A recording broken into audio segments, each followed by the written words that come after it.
connection is better because I don't use my VPN accidentally. Totally not my mistake. Yeah, we are live. Okay, nice. So this works. So we just I think it's a good. We had some troubles getting in the first podcast, so a good start probably is like the last time to just see how was your last week? Did you read anything interesting in the news? Who annoyed you the last time you were doing groceries? Whatever you want to talk about. And our main topic today is death, that we just we talked a little bit at the end of the first podcast, I think. So shall I start, or do you want to start?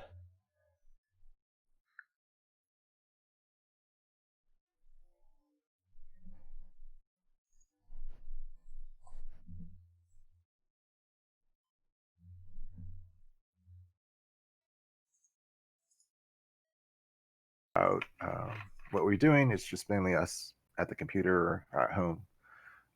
Last week I was streaming like video games more than usual, a good amount. And I guess the chat and I got into this long conversation. It was really enjoyable about like what we should do to clean up the planet. And like years ago, maybe not too long ago, like I just had all these ideas in my head, so I just need to get them out. And so I made this little like diagram, like like an not Excel, but A like Google document, I was. a Google document, a diagram about or a map, I guess, a map of what we should do and what we get from it. And I was just saying, oh, if we work on uh like if we work to improve water desalination, Should I not post only it? yeah, if you want to post it, yeah, you can post it in the chat. I just found the link, so. Uh-huh. Uh if we work on that, it's expensive right now, but like if we, you know, spend the money to research it to improve it, maybe we can make it cheaper. If we can make it cheaper, then we can make it more common. Obviously, we all need water, so like working toward desalinating water. There's plenty of seawater. It's just we can't drink it. We can't really use it. So we need to remove the salt from it, and that's something no matter what country you live in, what language you speak, what faith you have, uh, doesn't matter. We all need it. Every human being needs it. So it's like one to me, it's an obvious thing we should work toward because it benefits all of us. Yeah. And many parts of the world, like right now, California has all these like wildfires going on. There's parts of the U.S. that are like under a drought, and um, there's there's a lake in Africa. I forget the name off the top of my head, but like millions and millions of people need it, and it's starting to dry up. Well, it's been drying up for a while, so like there's just all these different places around the world in dire need of some clean water. And if we all just kind of pitch in, like what I mean, every like country like start to work on it and reducing the cost and all that, then it's going to benefit all of us. But not only do we get clean water, but we can get salt from it, and we would get more salt than we could use, like on our food, et cetera, et cetera. So we need some like industrial uses for salt. One such idea is a where you have a power plant that pulls in solar energy during the day, and it traps the heat and salt, and so that you're just spending the day capturing all that heat, and so when the sun goes down, night comes, you got this hot salt, and then you can pull heat from it, you know, heat some water, turn into steam, turn a turbine, turn a generator, and produce power at night based on. So it's like a solar power plant that gives you energy at night, which is a neat idea. I've seen it in I think it's Morocco in Africa. Oh, okay.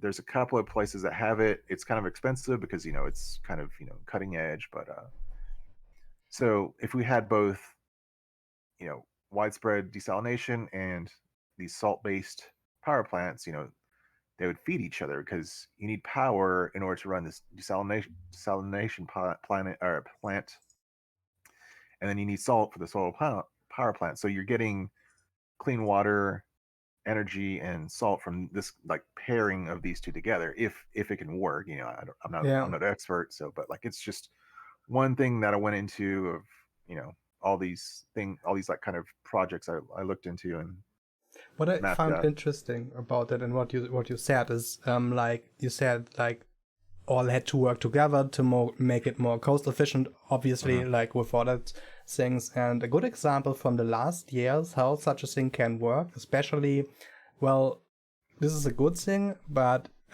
so during the last years, a lot of environmental stuff and preserving nature stuff has gotten more attention, and Mhm. well, it still needs more. But a good example, I think, would be the well, they're trying to make lab grown meat, and Mhm. tons of big investors well went into that a lot. And so these days you can find obviously there are differences. So there's like plant-based stuff that tastes like meat, but this is the one thing, and you can buy that these days in every supermarket. But 10 years ago, you couldn't buy that anywhere. So this Right. is one thing. And 5 years ago, one of these patties would cost a lot of money, and these days it costs less than normal meat. So Yeah. another thing that they try to do that is not that far, but they also start at the same time, I think, is to they take, I think, stem cells from animals, and from that they grow meat in the lab without Mhm. having to kill the animal, obviously. I don't know how far that is, but yeah, this shows that if a lot of big investors get together, and let's be honest, I think probably there have been a lot of people that wanted that because they think it's a good option, but there have also been a lot of people putting money in it because they think it will succeed, so they get more money. This is how sadly Right. still things usually work. So yeah, but you need somebody big, like I think Bill Gates went into that, for example, some big guys who went into that before other people even realize or would risk such a thing most Mhm. of the time. Yeah, but it's interesting and it would be cool to get that together. So I also watched the stream that you did that you mentioned when you mentioned that, and I was quite baffled that because I didn't know that how far, well, how deep you thought about that, because I'm on a kind of opposite region. Not saying that I didn't. So, well, we talked about it also in earlier podcast. To just make it short, I'm really pessimistic, and I don't think, even though there's a lot of good in humanity, there's a lot more worse. And Yeah. yeah, so I'm pessimistic, and I think so when we just look at humanity at its own, so for us, the best thing that could happen would be that we find another planet to destroy before this one's falling apart. Cause Yeah. and the only other thing that well would work in the future that I have in my head, sadly, I would wish it would be the other way.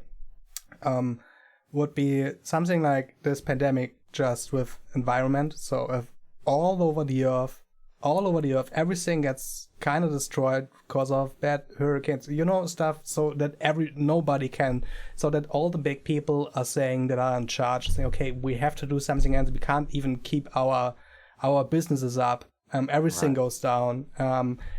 But even then, even then, because we are fucking humans, it will only work a few years. So, and then maybe 20 years after, even we have one day in a year where we remind of how bad the natural disaster from 2021 was, we would Mhm. again forget and go over the set boundaries that we set ourselves for this not happen again. So this is how I see humanity. I'm really pessimistic, and I don't think that we manage that, because there are so many things that we morally want to manage and that we think we are, but we are not, and we are not for a long time. So I don't think Yeah. that's changed. But I really like that aspect, because there need to be more people like you. Sadly, well, yeah, I resignated earlier, but still really interesting topic. Yeah. Like I think honestly is like all the stuff we could do. Now I don't know if it's all possible. I mean, there's more topics, more ideas out there, but I think I'm with you that like we're not going to do it until either it's too late or we're just not going to do it at all. Like, Yeah. um, we have a phrase in English saying like closing the barn door after the horses have left, which means like you do something you need to do but too late. And I Yeah. think it's a lot of it might be already too late for some of the stuff, but I mean we could do it really quickly. It's just I don't know if it's too late. And like you say, the problem is that it's like the problem we keep saying with a lot of stuff is that like it's financially motivated rather than like Yeah. mandated by the government, that we need to reduce our pollution, you know, bring up renewable energy, et cetera, et cetera. It's like there's not enough force to make it happen like Yeah, quickly. and so I have an actual example for that from Germany. So in Germany, we are pretty good on the course when it comes to renewable energy and stuff. But regarding what we were talking about, so for example, we have a lot of windcraft, you know, Yeah. and well, so they were not forced, but they were they get bonuses. Hmm. So the companies, and the bonuses now run out. So now they are not longer rentable. So that means if they don't give them more money, they will all abandon them, or a lot of Right. them, because it's not profitable anymore. Right. So, yeah, that's obviously. And I remember the same thing when I was in Spain. That was a long time ago, and I lived there for not a long time, but yeah. Anyway, there were a lot of those also, and some were standing still, and I was asking the same question. They said, yeah, the license ran out. I was, okay. So half of them don't work anymore. So yeah, this obviously is a two-sided sword when it comes to that. Yeah, but then we are back to the money thing. Right. Yeah, I enjoyed your streams. You played a lot of retro. I remember you beat Shadow Dancer. So the first is Shadow Dancer the right name? It's the first of the three. Help me, Shinobi games. Yeah. It's like it's a weird entry. It's an official one, but it's not like Yeah, the others are like the first I one's just played it. Shinobi. It's so much harder than the other two games to get into them. I got wasted so much in the first two levels that I skipped it and just went on with the second game, which was a lot better for me. But it's just because it was hard and I'm bad. So or playing the game here. Because with the series, like there's Shinobi, the arcade, and then the home ports. That's the first one, and then Revenge of Shinobi was on Mega Drive. That's the second one, and then they have Shinobi 3. But then Shadow Dancer, it's like, is it Shinobi 2.5? Is it Shinobi 4? There's really, I don't know if there's any like consensus on which one it is, or is it just like an offshoot or what? But it's weird. Yeah. So that's kind of the weird, like, I don't know, stepchild of the series or something. Yeah. Okay. Wow. Well, what have you been doing, or what have you done this past week? I guess. Yeah. So so I have written down some things from the news and what I've been doing. I will mention mainly two things. So one good. Well, okay. I will start with on Monday, Tuesday. I was out and was swimming, and after I was swimming Monday, I had water in my ear, and I often have water in my ear, but this time it didn't went out.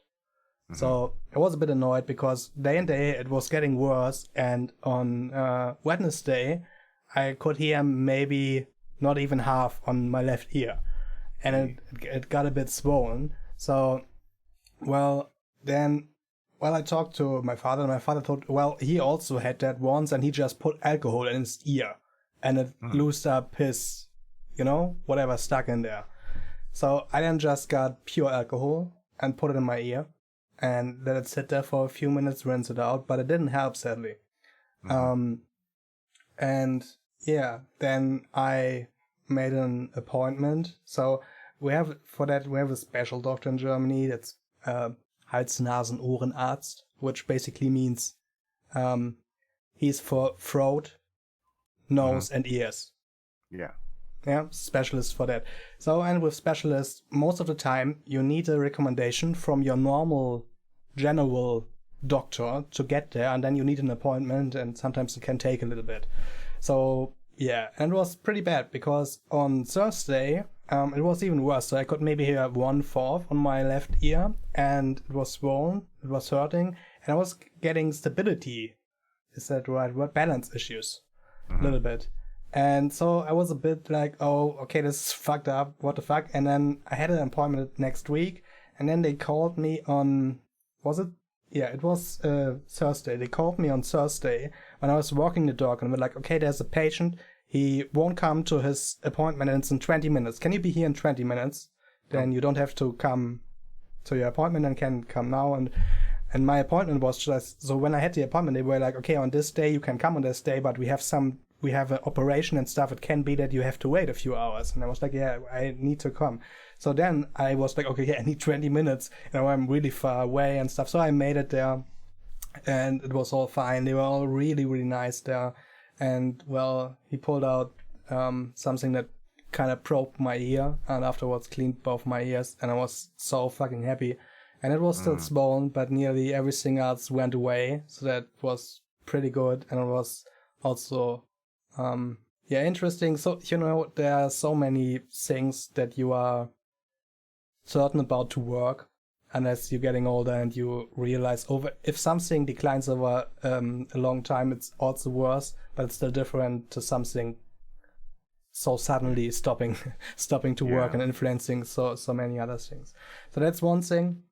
And the other thing I want to mention when it comes to my personal stuff. So last weekend, well, I mentioned it in a few podcasts. So 11 years ago, I made a music album with 3 other guys. One was the producer, the other 2 people wrote lyrics with me. So, last weekend I was in a mood and was freestyling again after maybe 10 years. So I was listening to beats and freestyling. This is how all this started. I never was into writing. So I was freestyling a lot, but I was never writing my own lyrics and recording it. But then I meet one of those guys and I said, hey, come, we are also freestyling every Friday. So then I went to them. I was also in the youth house back then where we did this every Friday and stuff. And well, they said, yeah, we are a crew and we also record stuff. Do you want to join? Okay. So this is how all this went, and we made this music. So after freestyling, I thought, well, I kind of missed it. I would like to do that again. So I found an old saved phone data where I still had their numbers on, but I didn't know if they were correct. So I wrote both of them, hey, is the number still correct? Where are you living now and stuff? And well, numbers were both correct. And they were both still living in my town, and which is pretty great. So, well, that's not sad. Don't get me wrong. So I'm running out of friends without child. So they both have child. It's pretty complicated meeting up because one seems to be just born and the other one has 2 daughters and stuff. But we all want to do it and we will make it. And with one of them, I was already sending stuff. Well, I can show you after stream. Sadly, well, I won't play it here because it's German and nobody will understand it. But yeah, we were sending a few stuff that he did during the last 10 years music-wise, and I was getting motivated, so I recorded also something yesterday. So this is pretty cool. It will take some time, and it will start with just freestyling, but maybe something will get out again, so something to record, and we will see. So this is a cool thing that I liked, because I always... it's well, how do I phrase that? It's never easy for me, and also probably not for other people, to keep in touch. So I have some good friends with them, and it's no problem whenever, and you can hit each other up after you haven't talked 3 years and everything is like back then, and you talk what happened. But I also had friends that, well, that have a different vibe of connection, and it's like, okay, you have to talk once a week and then do that and do that, and so it's obviously different. And also I'm a difficult person, I think. I would say expect a lot. So well, I don't expect somebody to regular meet up or stuff, but I don't like people lying to me. And if people make up something like, okay, let's do this and that, then well, that's set for me. So you better keep that, or you say in before, I can't. So if not, it's pretty easy for me to ditch someone. to be honest. So as I said, I'm not I'm not so easy when it comes to such things. So it's difficult for me and also for others to keep that over the years. So and apart from that, life changes for people. We are all getting older. I'm one of the few people that still has no child and doesn't want child, and most of my friends now have so they have women, they have childs, they bought a house. It's yeah. And it's not so easy, and obviously also the whole lifestyle changes for a lot of them when this comes. Yeah. So this is what I personally kind of been through last week. Yeah, it's kind of a shame that like I'm the same way where I had friends from, school, high school and all that, in college that they, they got married and have kids and all that. So that, their priorities change, which is perfectly fine. And I think there's plenty of people. It seems like it's a growing trend for people to go childless, like to not want children. Like I think it's becoming more and more accepted. And it seems like, oh, with the internet and social media, it should be easy to find people. But it seems like social media is just like something we're starting to avoid more and more because it's just becoming less, uh, how do I say? It's like becoming more toxic or something like that, or just less appealing. So it's Yeah. kind of sad that like we again, like we have the tool to find other people maybe nearby who have similar interests and similar lifestyles, but it's just difficult to find those people because of It's kind of, I don't know if this is right, and I also only took part in that in the early days, but I will say so I'm not sure if this is right or anything, and obviously the experience for everyone is a little bit different. But when it all started, so for me, social stuff started with IRC. That was the biggest thing, and afterwards there was ICQ. At least that what I remember now from the top of my head. And back then, and afterwards there was MySpace.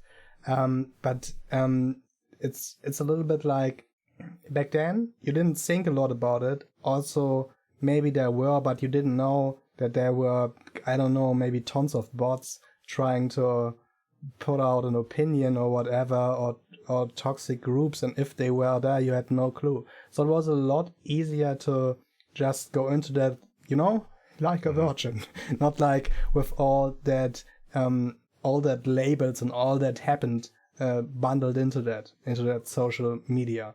Well, yeah.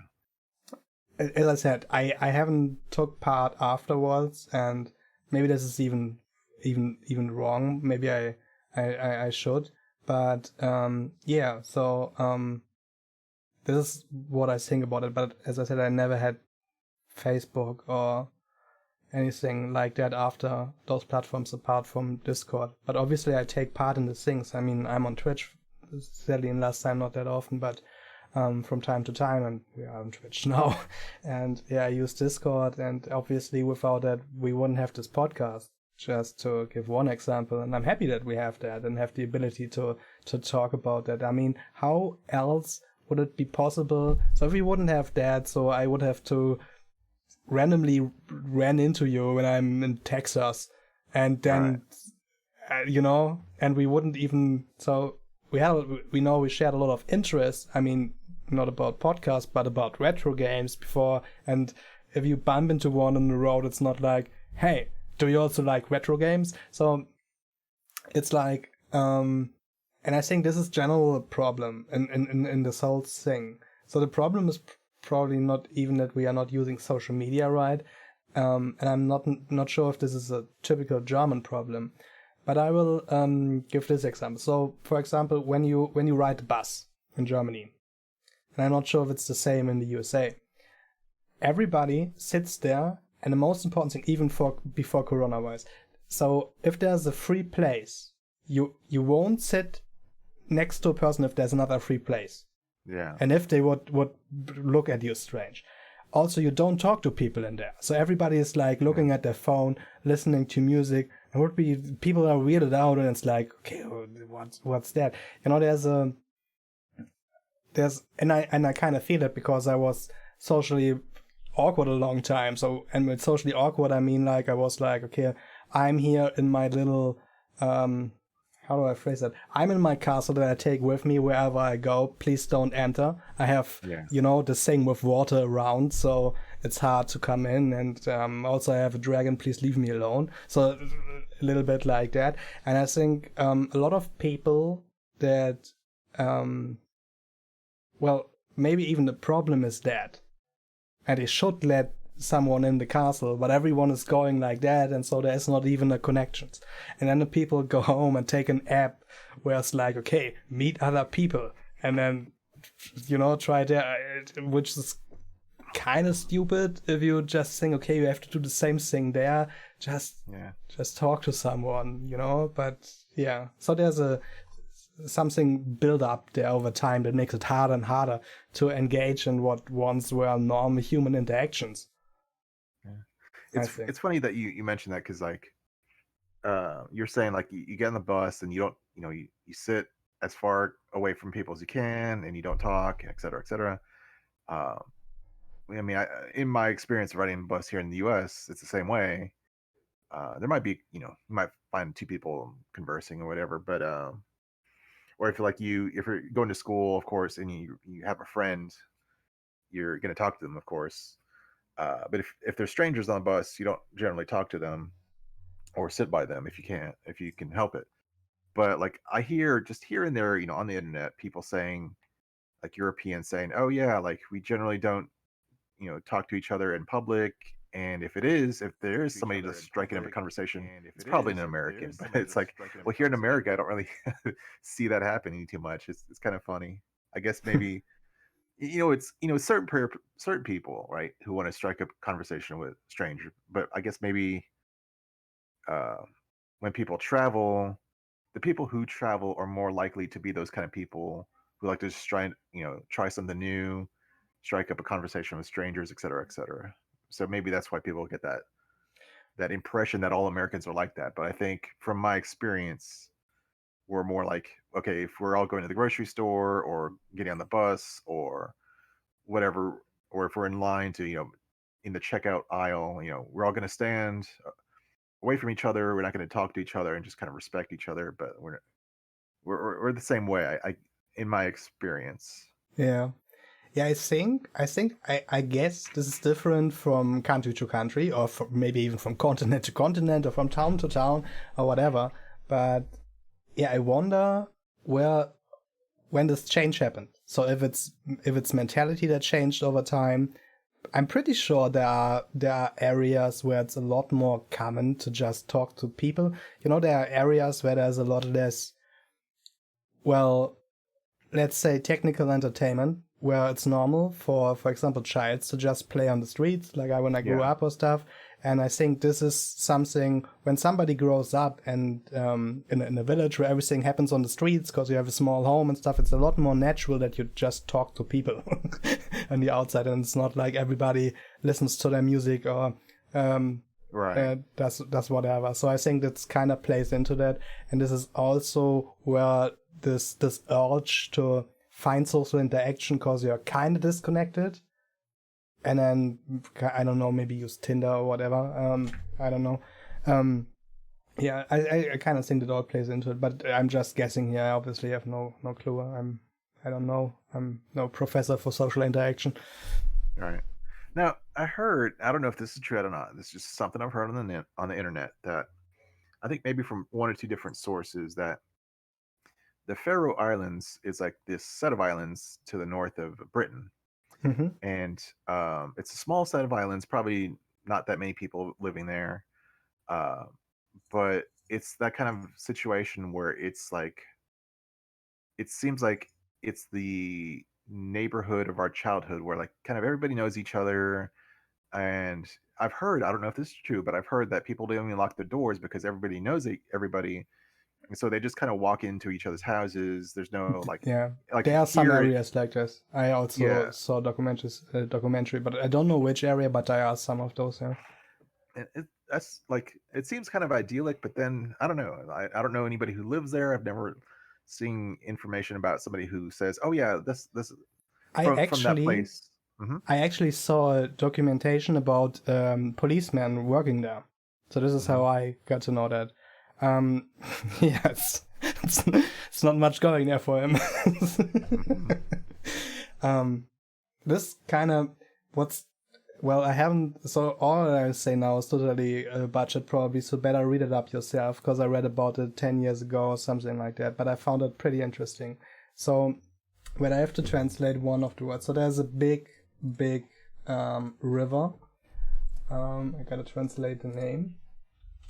And on this river, wait, is it that? It's called Danubian or Danube.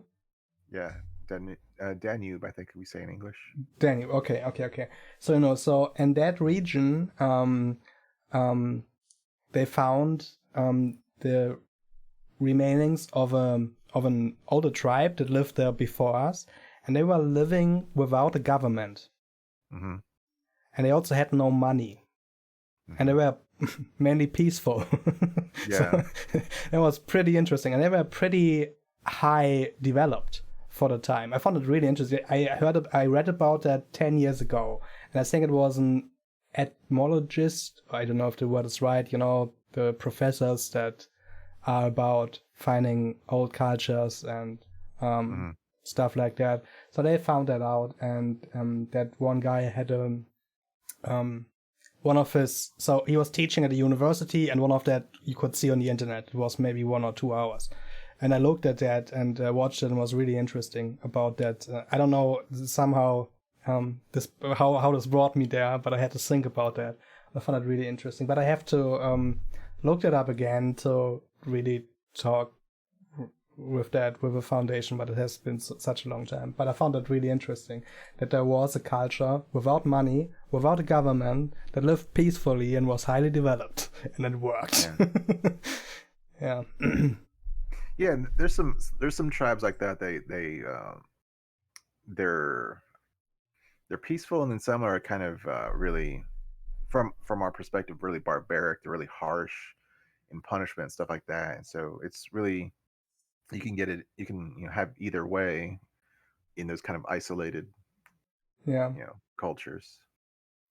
And I mean, it's kind of still so we are obviously a lot more globalized, but still every country tries to keep the wealth for its own to a certain degree and tries Mm. to keep it's like, so in Europe, for example, the European Union and Turkey have a agreement about how much, so you get so and so much money, but for that you have to take that much refugees, stuff Yeah. like that. That's really crazy, and they're yeah. So it's kind of, I don't know, we are more globalized, but we are also still kind of like, okay, let's keep that for myself in Yeah. a certain way. So okay, we are really wealthy, and let's give something out, but okay, we gotta keep that. We need that has to be here for safety, just in case, So just to be better than the others, keep this here and don't do that. Yeah, and I was just thinking, I don't know what led me down this train of thought, but like you were saying, better than the others, and that reminds me of that, like, I think, when I was researching the stuff that we should do to clean up our planet, to make the planet better for everyone, no matter, whenever your nation you're born in, no matter what language you speak, clean air, clean water, that's beneficial to everybody. And of course, food for everybody, et cetera, et cetera. But it was, I was wondering, why don't we do this? And it's there's somewhat of a case of that kind of Yeah, yeah, that selfishness, but yeah, it's not just hoarding money or resources. It's because you want to one up, you want to look better than your neighbor or your competitor or whatever. And so there's all this, like, this country versus this country, this country versus this country. They're trying to, like, they're basing their worth on this, dollar amount or euro amount, this amount of money that they have or that they pull in every year. And so there's this race of trying to gather or make more money every year, it's not just countries, but it's like companies and it's like people, and they're Yeah. more concerned with that number. And that's what I'm thinking. Like the probably, not many people in the, if you look at the list of the top, wealthiest people in the world, not many of them contribute to philanthropy. They don't like try to help out lesser people or disadvantaged people, because they're in competition with each other to try to get more money, and that's their goal in life, is just to be number one at that, in that competition. But like Oh, money's just like this tool. It's not what they would see it as. Like the goal in life is to get more money, but from what I see it from my perspective, it's just a goal to get what you want. Like yeah. if you just want money in your vault, like what are you going to do with it? Like I mean, it's what money can get you. That's what I find valuable about it. But go ahead. it definitely is, and I would wish we had a fucking rich person in here that can talk with us about this, because we Yeah. are both, I guess, not rich. But I will say something that I guess that most rich people would tell you, and it would be cool if everybody on the world. I mean, obviously, if everybody on the world would be rich, then money, there Right. would be an inflation, and would be. Apart from that, if everybody would be rich for a time, and he thought he would be his whole life, then they would, pretty sure, after more spending a lot, realizing that it still doesn't get them happy. So, Right. well, you have to be fair. Money makes you happy to a certain degree, and especially if you don't have things like, if you don't have really necessary things like food and water and a fucking house, you can't. Right. You can be the happiest person of the world if you don't have money, and money is sadly the thing that you need for that in our society. To get that, then you can't even think about much else. It's not even possible, but because you don't even have the necessities for anything more. But well, if you would be rich, and if you have, then there's a certain time, I guess. Obviously, I'm not rich. Where you have bought everything, everything you need. Maybe you have even bought stuff in between that you don't need. Most people do, even if they don't have a lot of money to do that stuff. So, and then you would realize there's still something missing. So, and this is where this gets interesting. So, money can buy you happiness to a certain degree, but not fully. So, Yeah. And maybe it's just the way people. I mean, I'm not going to say all rich people, just like certain. I guess the kind of the typical rich person we think about, who's just concerned about business and money. Um, they're probably just like us. They're probably looking for happiness, and they have, like you said, they have their home and their food and the cars and planes or whatever they have. Like they've got all that covered. They could retire, but I think they're just in this. they are trapped in that system, probably. Yeah, I guess. yeah. Yeah. They feel this hole, like this. They're unhappy because they feel like there's this hole in their life, and they think money's the thing that's going to fill it. But I don't think that's the case. Yeah, obviously we have to differentiate, and there are a lot of different. But yeah, I totally see where you're going with that. And so we talked about that. I think on the last podcast, I was just saying in between something like, I think I would never get rich, because from my mentality, if I would get to a certain degree of rich, so if I would get 1 million, I would stop doing, or let me phrase it another way. I have sadly never in my life did for a long time something that I really enjoyed that gave me money. So maybe it's because of that. So mostly my jobs, obviously, they also have things that were cool. Maybe there was a cool time with the colleagues, and some parts of the work was really interesting.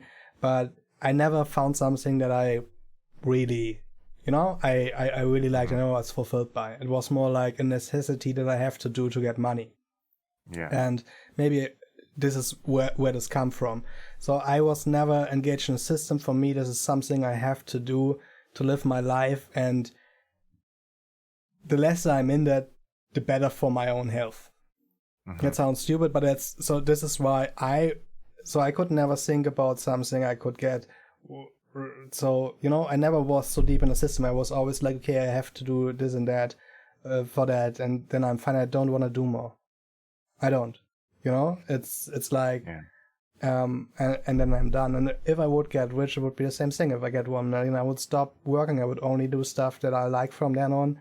And I also wouldn't ask for money for the stuff that I like, because I would like, okay, I have enough money. That would be, I wouldn't like that, So Yeah. from a moral standpoint, so I would stop. But I think most people that get rich, they wouldn't get rich when they had that attitude. Yeah. They get deep into the system before and then play with it, and then they are in it. Right. If they like to play or they are trapped or whatever, I don't know. But yeah, so this is what I think. But it's interesting to talk about money without having that much. But yeah, I probably think that, yeah, if there was a rich person here, I hope they would agree. Yeah. And I think money just like when you cross that threshold of being like when like you're there's some threshold, and it is different for everybody, where like you've got it set and you're making a lot of money. Let's just say you're Microsoft or Apple or Google in the early days, and they just made a bunch of money and they maybe had all these ideals, but then there's this point where like later in time where the your goals like uh let's just say like you're a company, like let's just say you're part of a company like Apple or Microsoft, and you make some product or service and it really takes off and you're really making millions of dollars a year, and you're like maybe tens of millions or whatever, like lots and Yeah, lots of money. big amount. And so like at that point when you cross that threshold, you're like, oh, we can do this, we can like we can help the poor, or we can clean up the environment, or we can do this, or we can create some jobs for people that are like that pay well and are fulfilling, or this and this and this. And then but there's this point later down the road where I don't know if it's like you hire these kind of people that we're talking about who just care about money, but somehow your company would change from that idealistic wanting to change the world to just yet another company that's there to meet quarterly analyst Yeah, yeah, expectations, and you're just there to make money, and all that stuff, all that idealism has gone out the window, and you're just there because um, as long as I keep this machine running, then I can do what I want, but I'm not going to do anything to help anybody else because I yeah. don't want to. I want more money, and I don't know. It's just it seems like money is just this like toxic thing that changes people at some level. I remember that a few weeks ago there was a news about that the employees at Blizzard, how less they are paid. So Mm, and I'm now talking about the customer support. So they were basically all that worked on Diablo and World of Warcraft and stuff, and they were all getting the lowest possibly that it was hmm allowed to pay in that country. so Yeah. and that basically came out, so they had to skip meals and stuff like that. So and that's Jeez. also the problem, that all these big companies obviously have to, due to the fact that we are all so globalized, we have to, and all has to be profitable, and this is the aim, so you have to make profit, and then they are all at the have stocks and stuff, so you have to make profit, and you always have to grow, you always have to make more, like everything in this world. It's important to grow. How many percent growth has each country each year and stuff? Right. Even though most of us can agree that it's not always healthy in all ways. And yeah, so, and you have to, if you have two really good companies and one is really good even to their lowest workers, and but the other one just puts them to, I don't know, to another country where they have to pay a lot less, Right. then they will make more money. So Right. it's like, so this is a problem that kind of, this is where the snake bites its own tail, kind of. Right. Right. Yeah. I think maybe that's part of like what we're kind of combining two subjects is like, why aren't we working on water desalination? Why aren't we working on renewable energy? It's because the people with the money, those companies and the organizations with the money, are focused on just getting more money and making sure the machine keeps going. But like, it's at what's costing us what that attitude costs us is like, we're getting people who are, like you're saying, they're working for a minimum wage, like the minimum, and they have to skip meals, um, and uh, they aren't putting into taxes, and so because the big companies don't pay their share of taxes, it has to come from the people, the workers, and so they have less money and less power, to do what they want, and so I don't know. It's just this toxic. If that's the case, if it's the case of like we're just consumed by greed, like the people at the top are just consumed by greed. I think the problem is we just so how this is a hard one to phrase. We have just founded our society on a few things that got out of control over the time. So they first come out, nobody thought a lot about that, and over the time they got out of control. But they have been there so long that nobody will change them unless something, something really, really, really big happens, like this pandemic. But I'm now talking, for example, about the money system. So just to take one example. So, and nobody also would know how. And it's like, with all these things, when you're doing something for a long time, you won't change it. It's like we talked about the climate change. Yeah. So, and even if it will take a long time and it will be small steps. So this is I guess this is the problem. So we made so many of these constructs that kind of eat our self-lives nowadays. Law is another good example. So, and it's good that there's law. Don't get me wrong. I don't want to say get rid of all the law. But the law is like, well, let's say, for example, people, so there's a case, there's a proven case, there's a case and it was on video. And everybody on the world, or 90% of people would agree, okay, this one is right, this one is wrong. But in a law system, it's still possible that the other one will win. Right. So obviously our law system is totally flawed, and everybody knows that. So this is just one example, and it's no matter if you take the money or this. It's I'm just trying to make the point that we made a lot of stuff, and some of them are really important. I mean, you need something to exchange. It's good. I won't even say it's bad that there's a currency. We can't change everything for apples and animals for apples or whatever, But so all of these things just got out of hand over time, and there was no regulation, and now everybody is like, okay, but we can't touch that now. We can't. And it's the same like the climate thing. It will, if it needs big fuck ups that will be shown all over media for something to change. Otherwise, nothing will change. And with the attention span these days, and also a lot of media, so obviously there's free media. There's also controlled media. There's also media that makes media against other media. There's, it's like there, all the stuff. So the media is the same thing. It's good that there's media, but do you know how to trust these days?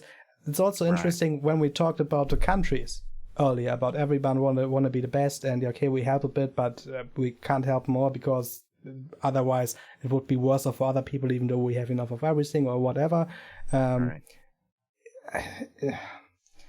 I don't know. It's my fingernails crawl up when I talk about it. Kind of, it's like, ugh. Yeah, we've really like compounded our mess, haven't we? Like we started with a flawed system and just like made it worse and worse and worse, and we just don't know. We can't really see an easy way out of it. Yeah, and now we're in it. I wonder, that would be an interesting thing to really find out. If you, for example, if you watch or read news on a certain topic regarding another country, Would be really interesting to do that, and then watch the same news from different countries that are pro or contra that country. Right. Just yeah.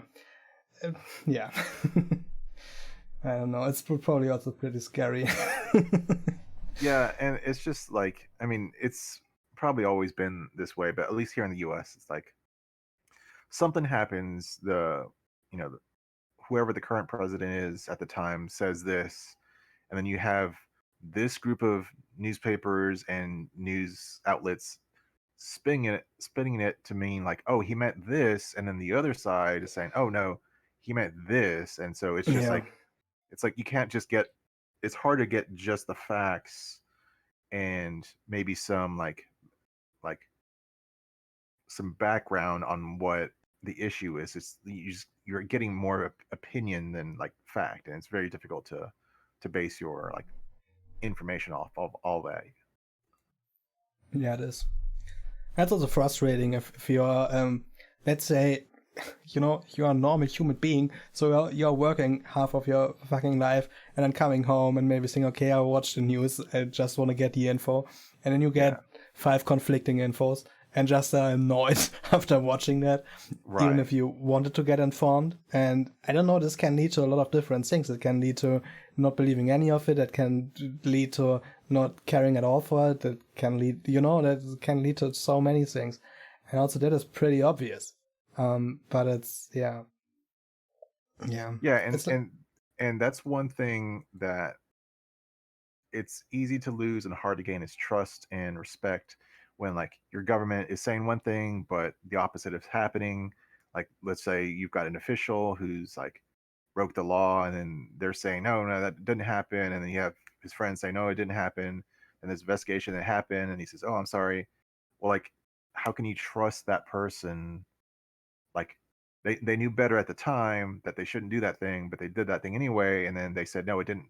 Then they lied again and said no, I wasn't doing it, and then it comes to light that they were doing it, and they say, oh yeah, I was okay, I'm sorry. So they've lied twice, and like, when enough people in the government lie about what they're doing, like, then you lose trust in the government, and then when you lose trust in the news sources when they're helping that lie, like they're trying to spin that lie into like something else, or saying, oh no, he said this but it's really this, or he did that but it's really like this is what the truth is. And like, if you lose faith in the government and you lose faith in your news, your media, then like you're just like this grouchy person who just doesn't really Then you listen to Alex Jones, probably. yeah. You either listen to Alex Jones or just don't listen to anything at all, and you're just like this angry person who doesn't really see like our situation getting better. And like, I think many of us don't mind if times are tough, as long as there's some kind of plan for it to get better. But like, if it goes year after year and like nothing's getting better, we're not really feeding the hungry, we're not helping the poor, we're not cleaning up the pollution, we're not making improving job security and wages. If nothing that's happening year after year after year, we lose faith, and like, we become cynical, and we lose faith in our society. Welcome to my world. Yeah, it's kind of like this. So it's a little bit like, okay, so do I play in the system that I don't like and that's totally flawed, and do I play in it in a way degree that I can keep myself as far as I want out of that, but I still have to partake for that, or I have to find another solution I wasn't able to so far. But yeah, so this is obviously one thing, and obviously it depends from person to person. I mean, there are probably a lot of persons that never ever think about it. Yeah. Have to think. They're trapped in it, but like, they don't really think about. They just, especially the people that don't even have the necessities like food and water and a house. Why would you think about such thing? You think about, when do I get my next meal? Probably. I mean, I'm happy that I don't know from firsthand, but I think that's like it is. So if you don't have these things, then you don't think about. So I mean, obviously there are stuff like, so there have been revolutions because people see everywhere it's fine and here everything is miserable, so they revolt against the government and stuff.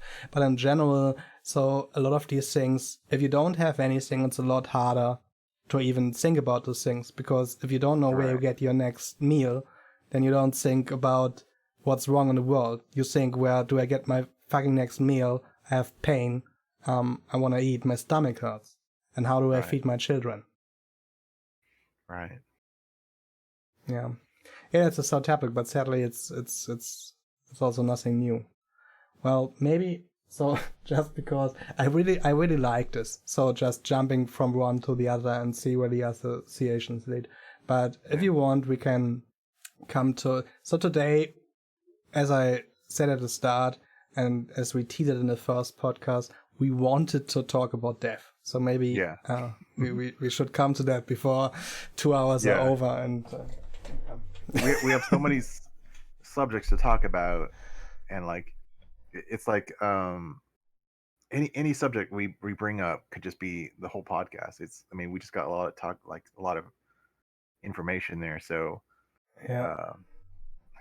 I guess that's just part of the fun of it. It's just trying to get we're trying to get to the death, but there's a lot of good stuff to talk about too. I really agree, and I think this is the cool stuff. Just going from having associations and just freely thinking and talking without having the fear that anything of that that somebody is pissed at that, or that's so it's interesting when somebody has another opinion or another view on something. And yeah, that's cool stuff. I really liked it, and I think we should keep it that way, that we start that way, like no matter what. So thinking about, so what have you done last week, or what do you want to talk about? It's not important if you have done or if you don't want to talk about it, or if you read something interesting. And maybe, there are weeks, I hope they will come again, where I'm on holiday lying in fetus position and not doing anything apart from, I don't know, playing a video game or something like that. So, obviously that's also fine, and even if you don't want to talk about that. But, I still would enjoy such news, because then I would look at the game. But that's another story. So, okay. So death is also a pretty big topic that we could probably talk about days. I just want to make clear how we came to this topic on the first podcast, and correct me, because I haven't heard it since we done it. But I remember that I was talking about one thing I was talking about, and that was that I wanted to care about my parents when they are older. Because I worked I worked in taking care for old people a lot, so I know how this works. And I also sadly know, even though all people are doing their best, and I don't want to say anything bad about people, that in most of these places, people don't earn enough. Nobody's interested in the job, so there are not enough people for all the, I don't know, inhabitants, patients, whatever you want to call them, that live there or have to live there. Also, obviously, this is a big step, because most people don't want to go there. A lot of people hate it there, and they don't want to do that, but they can't take care for themselves, and I don't have other people that can do it. Also, these places, obviously, this costs money, which is partially paid by health insurance, but well, they cost about 2,000 to 3,000 euro a month, and they take that from your money, and the only thing you can keep is about 3,000. I think it's 3,600. Everything else they will take from you. So basically, meaning even if you are really rich, or maybe not a million, but if you have a good amount for a normal person that you put in your bank account, and then all of a sudden, because you have an accident and you have nobody that can take care of you, and then you get in such a place, and then you have to pay $3,000 a month, and you can't earn money anymore, right? Then that goes fast. So that's a lot of money. So, and then you're in a place. So, for example, in my place, most people that lived there, they were all 65 plus and had multiple illnesses, and most of them got around $80 to $120 a month, you know? So they got food for free, apart from two that bought that, but the others got fruit and stay for, I mean, it's not free. As I said before, they take money from them for that, or if they don't have more money, then they take it from their health insurance. And that's the money that they have left to live off, to buy stuff, to buy whatever. Maybe they are smokers, so they pay, some of them paid all their money for cigarettes nearly every month. And that's all, you know? And then even, so in my place, most people, it was a really old house, didn't even have an own room.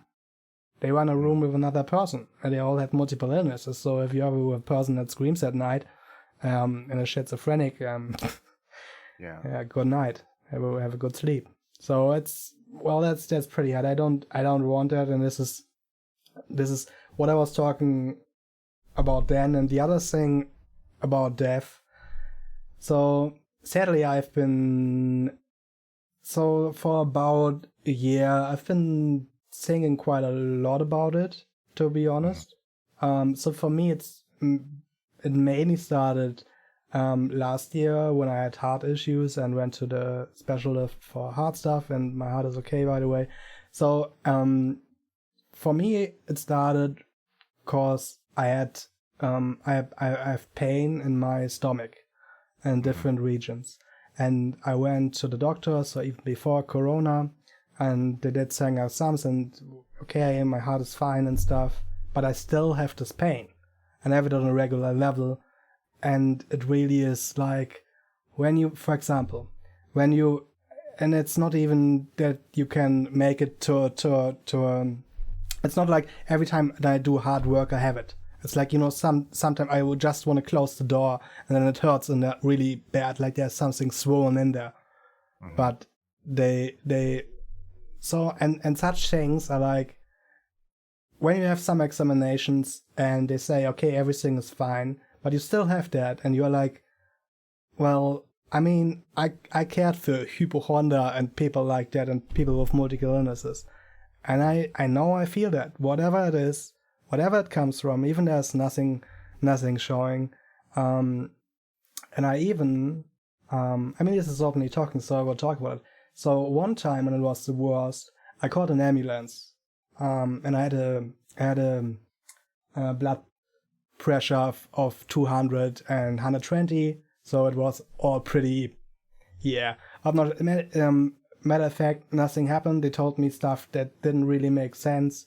Nothing was found, and so this went for maybe a year from time to time, and it's really hard to keep a normal life, because the point I want to go to is that death can have two, or the sort of death, or that you die, obviously we are all gonna die, is, there are two things. So one thing is, when you think you die soon, obviously certain things matter more and certain things matter less.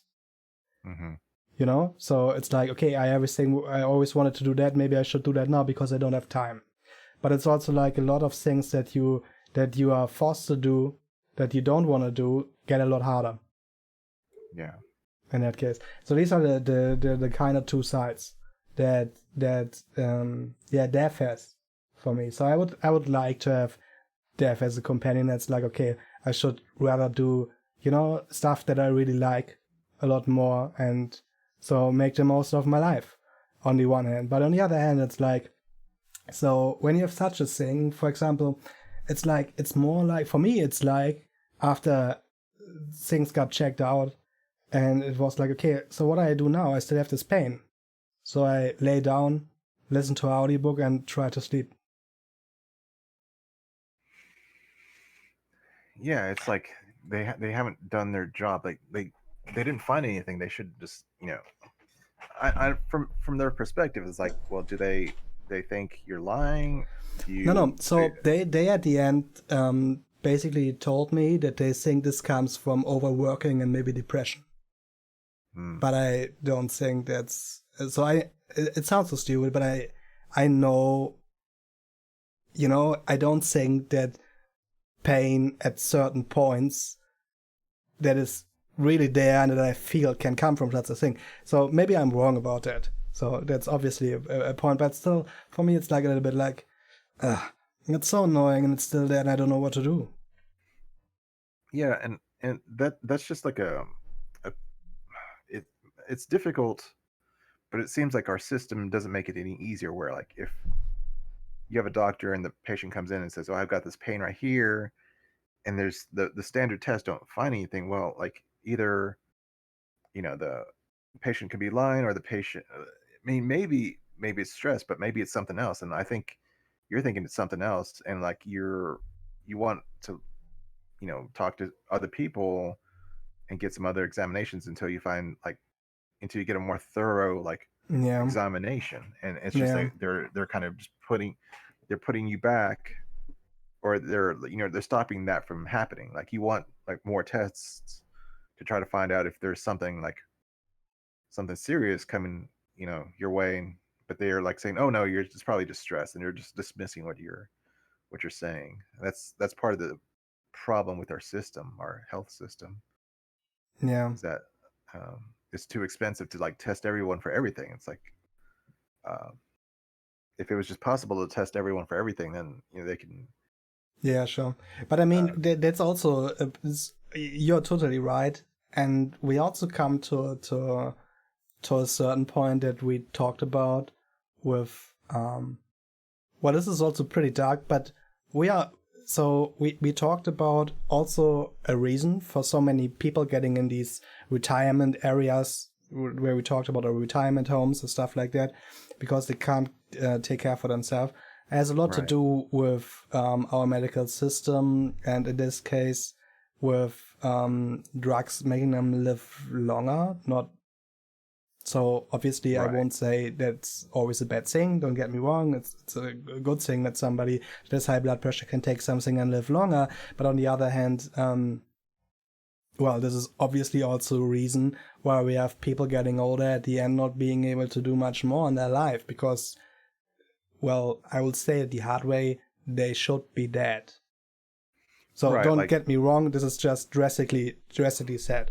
But yeah, because they're different. So I saw people living where there was no chance of them getting back, not much left in the brain because maybe one part after a stroke was totally nulled out and stuff like that, and we were just kept alive for 10 more years. So yeah, just to make a drastic example. there's the double-edged sword of living longer. It's like, well, if you had, I don't know, let's say a heart issue or something like that, you might have died in your sleep, but if they take care of that, then there's other things that are maybe less peaceful that can kill you, like maybe as you get older you get more susceptible to cancer or something like that, or organs failing, something like even more painful and drawn out versus like just dying in your sleep naturally. And that's I don't want to make a judgment call, but that's like just the reality of it. Like we're all certain to die. It's Yeah. just like if we stretch out life, then there's there's a possibility that if you suffer from some condition, they'll have some kind of treatment for it, and it makes thing life more Also, pleasant. all the But treatments, I have to say this from what I see, what I've seen here in Germany. And so most of the people that lived at my workplace were 65 plus and had different issues, mhm. they got they got wait, what's the word? They got drugs to help that. And most of those drugs have, wait, what's the word in English? The stuff that happens that you don't want to happen when you take a drug? Side effects. Side effect, yeah, exactly. So most of the drugs have side effects. And what they Right. do, they use other drugs to keep the side effects down. Right.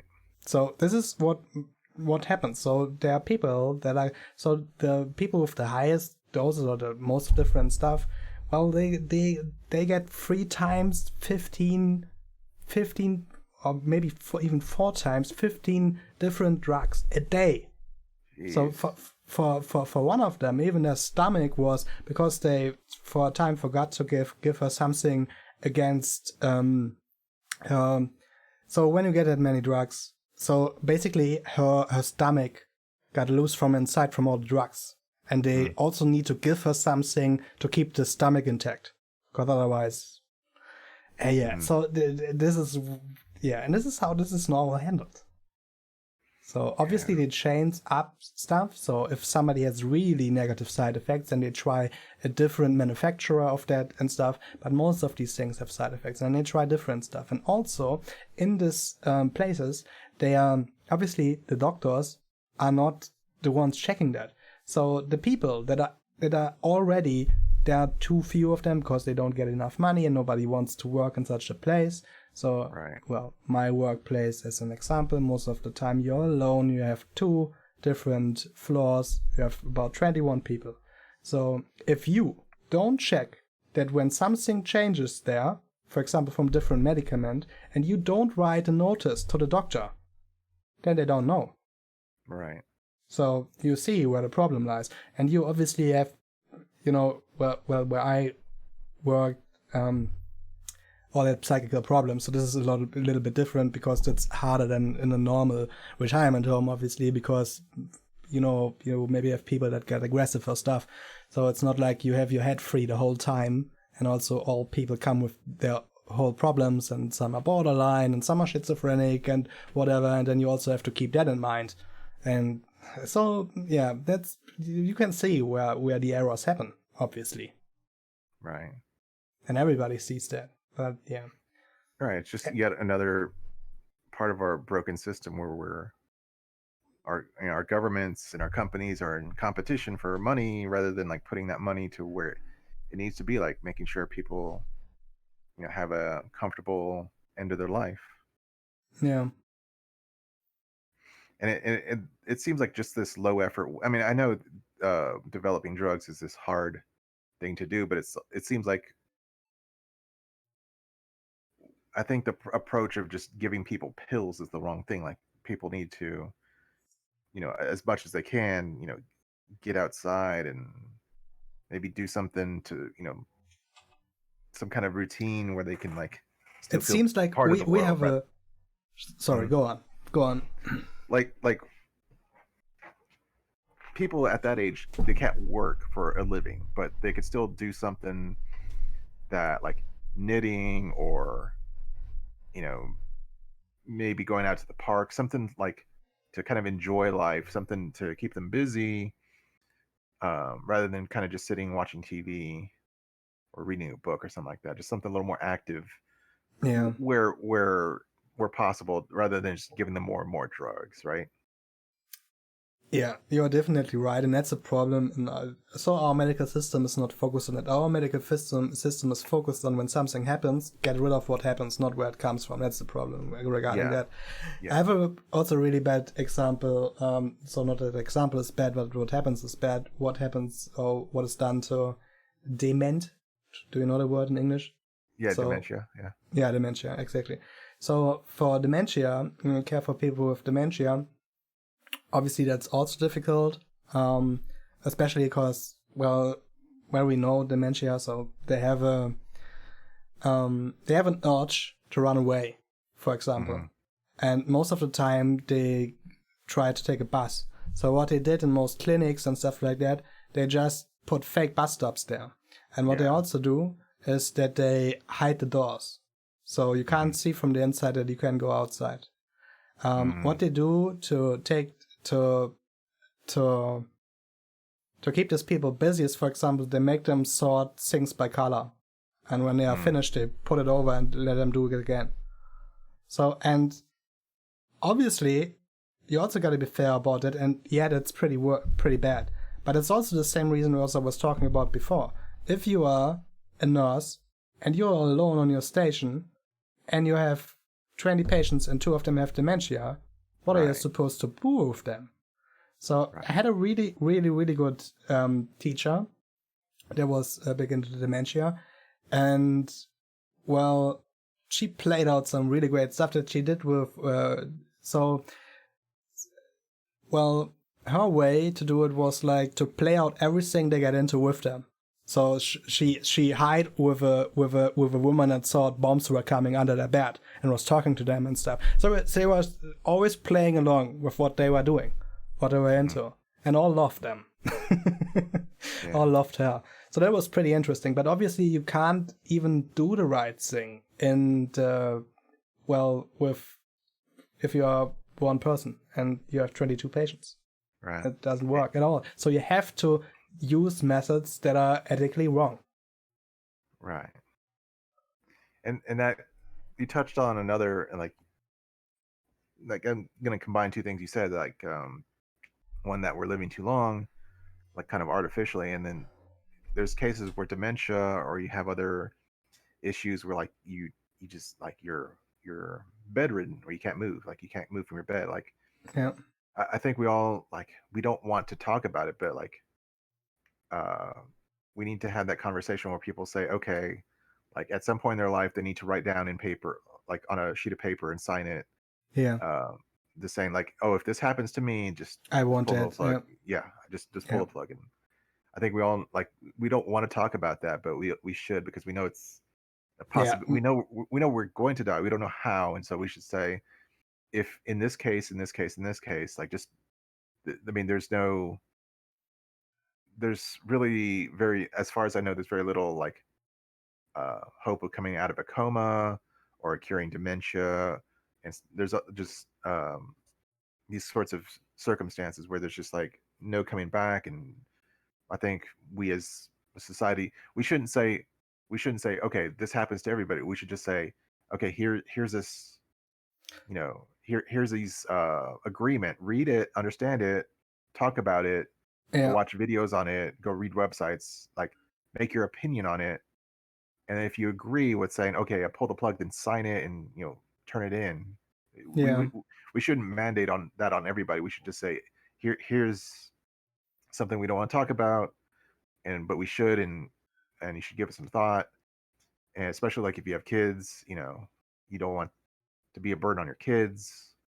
But yeah, stuff like that. Like we just don't do it. Yeah, I fully agree. It's kind of a little bit taboo because nobody want to talk about death, but I agree, and that's really important. I mean, I've seen the opposite. I've seen people being totally healthy, having a stroke, not being able to talk, and only being able to move a finger, and half the brain being flushed out, being kept alive for over 10 years. I have seen people that were not able to do anything, being getting food through a Magensonde, which is basically a little thing in your stomach where you got fluid stuff, so that you don't die in it. And if you don't do that, if you don't before check such things, who do you think does make the decision? So there are two different options. So in Germany, at least, it's maybe the doctor, and it could also be the. So most of the time when something happens and when you don't have something and then didn't mention anything, or you don't have any relation, and any close relevant stuff like that. So I don't know, maybe your wife or whatever. Then there will be a caretaker chosen by law that you don't know, that doesn't know you, and then he will have to choose that. And he doesn't know you, and he even can't get that much information because he has to choose that. It's not like, okay, let's dig into everything that guy has for half a year, and also it's not like he has a key to your house, it's right. Yeah, so that's something that's really, really important, and I totally understand nobody wants to deal with that, but yeah, so I sadly had to deal with that a lot. So for example, last year, well, this is kind of a good story because it worked out good. So oldest person at my workplace, she was 94, and she was also one of the fittest also in her head, which was pretty cool. She had pain, and she got morphine for pain, and she got more and more pain. At the end, she got more morphine.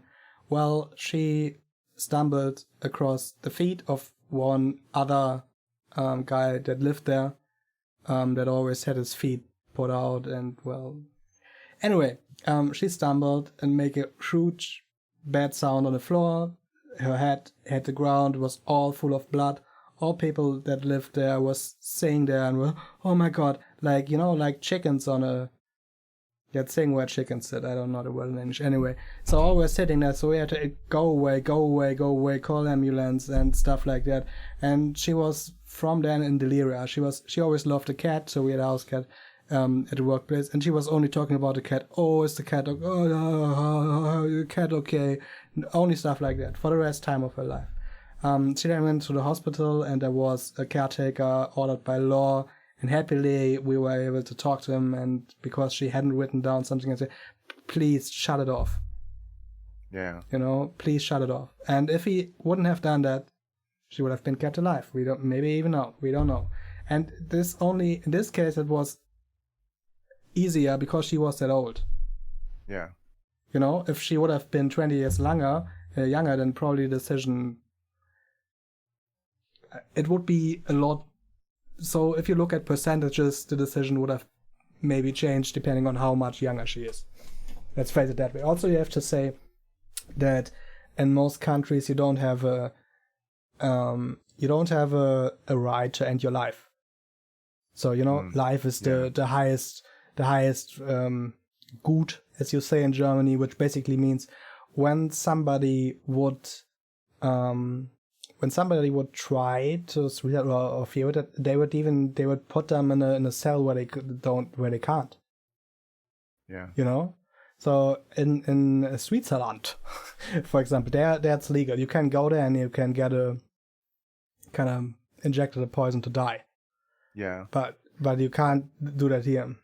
Yeah, I heard you could do that in the Netherlands too, but like I'm sure it's not just like like a drive-through, like you like get fast food, you just like go give through me and a get burger, a shot. give me a burger and that other And thing, yeah. Yeah, like I'm sure it's like the finishing menu, yeah.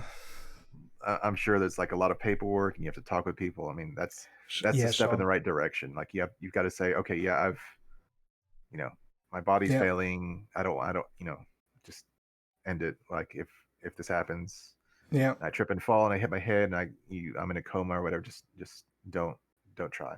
I think we can do that in the US. I don't know the specifics, but there's something like called like the term for it is like do not resuscitate. Like I don't know how you implement it, but like it's some kind of a notice to like if there's an accident and you're taken to the hospital and you have this kind of notice on you.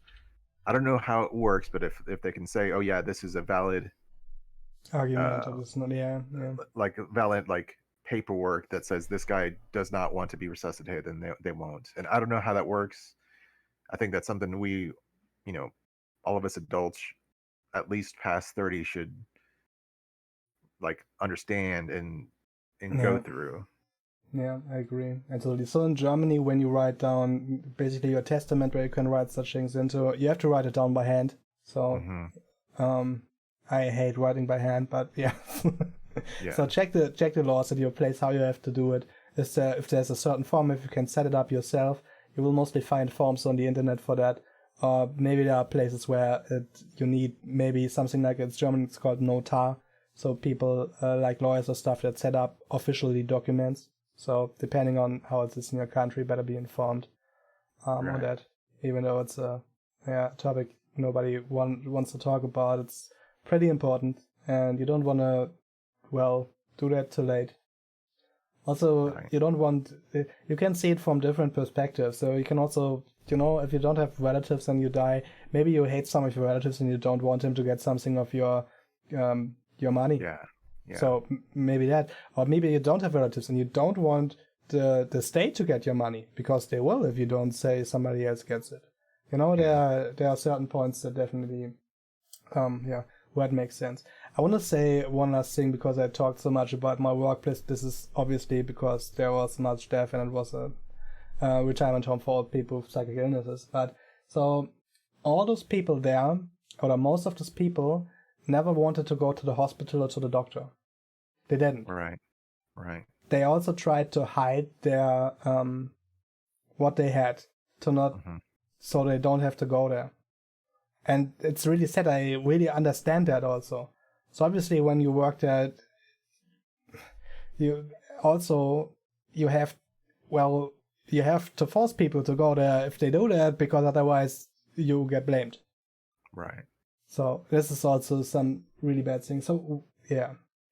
And also, I haven't, this wasn't when I worked there, luckily, but also one of the guys that lived there, she killed herself, and she did it with dry ice.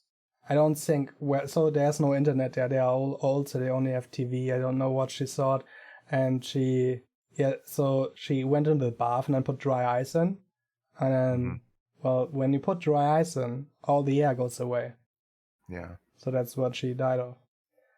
Yeah, so, well, this is sad, but it's also sad to see, and I kind of understand it, sadly also, that a lot of people, even though, they are there, and it sometimes becomes their home, some never want to be there, but they have to because there's no other choice, but still then, they fear the doctor a lot more.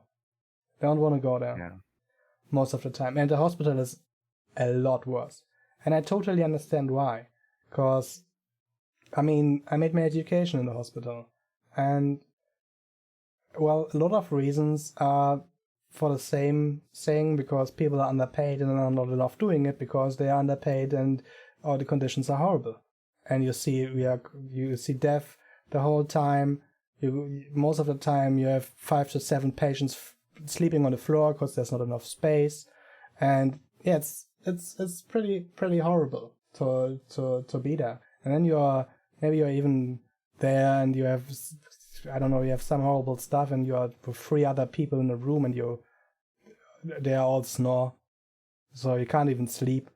And so they also don't have internet, so here so it's not like so so just basic things. So there, apart from health things, there are things that are known to make it easier to heal, like a comfy environment, somebody to talk to, a lot of these things. But due to the fact that we don't have enough people for doing the medical important stuff, we obviously also can't do that.